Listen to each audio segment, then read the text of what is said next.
नहमदुहु व नुसल्ली व नुसल्लिमु अला रसूलिहिल करीम अम्मा बादु फ़अऊज़ु बिल्लाहि मिनश शैतानिर रजीम बिस्मिल्लाहिर रहमानिर रहीम। सामिन ज़िक्र, आज हम हदीस पाक को बयान करेंगे। तो आज का जो टॉपिक है वो हदीस पाक है, और आज का जो मौजू है कि वो इंसान ईमान की लज्जत को पालेगा जिसमें 3 खसलतें मौजूद हों।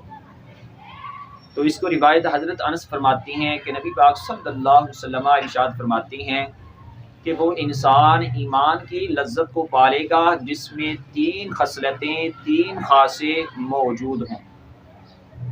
नंबर 1, अल्लाह और उसका रसूल तमाम मासिवा चीज़ों से ज़्यादा प्यारे हों, ज़्यादा महबूब हों। फरमाया वो इंसान, वो दाना इंसान, वो हजरत इंसान ईमान की लज्जत को पालेगा। नंबर 2, जो बंदे सिर्फ अल्लाह के लिए मोहब्बत करें, फरमाया वो भी ईमान की लज्जत को पालेंगे। तो हमारा काम क्या होता है, हम अगर किसी खुशी में या किसी गमी में शरीक होते हैं तो हम दिखावे के लिए शरीक होते हैं।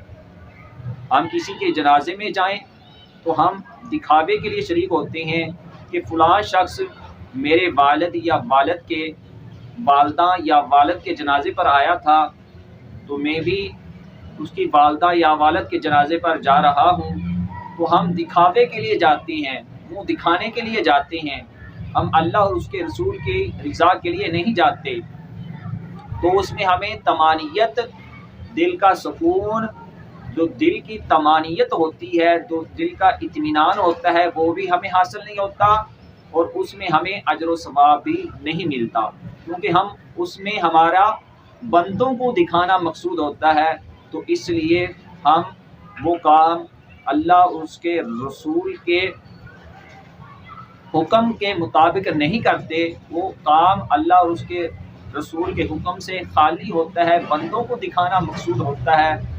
तो उसमें हमें अजर व सवाब भी नहीं मिलता, और उसमें हमें तमानियत, जो दिल का सुकून होता है, वो भी हासिल नहीं होता।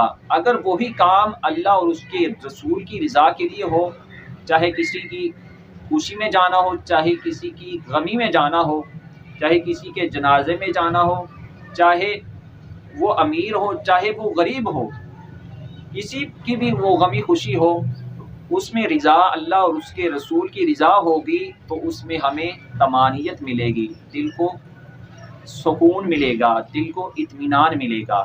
तो फरमाया अगर इसी तरह अल्लाह और उसके रसूल की रिज़ा के लिए वो काम करेगा, तो फिर वो ईमान की लज्जत को, जो ईमान का ज़ायका है, वो इंसान उसको पा लेगा। नंबर 3, फरमाया जो कुफर में लौट जाने को ऐसे बुरा जाने जबकि रब्बे करीम की ज़ात ने उसको कुफर से बचा लिया हो, जैसे आग में डाले जाने को बुरा जाना जाता है। यानी कुफर में लौट जाने को इस तरह बुरा जाने वो इंसान, वो हजरत इंसान, जैसे आग में हाथ डालने को हम बुरा जानते हैं कि आग हमारा हाथ जला देगी और कुफर हमारा ईमान बर्बाद कर देगा, ख़त्म कर देगा। ऐसे बुरा जाने जैसे आग में हाथ डाले जाने को बुरा जाना जाता है। फरमाया वो इंसान भी, वो हजरत इंसान भी ईमान की लज्जत को, ईमान के ज़ायके को पा लेगा।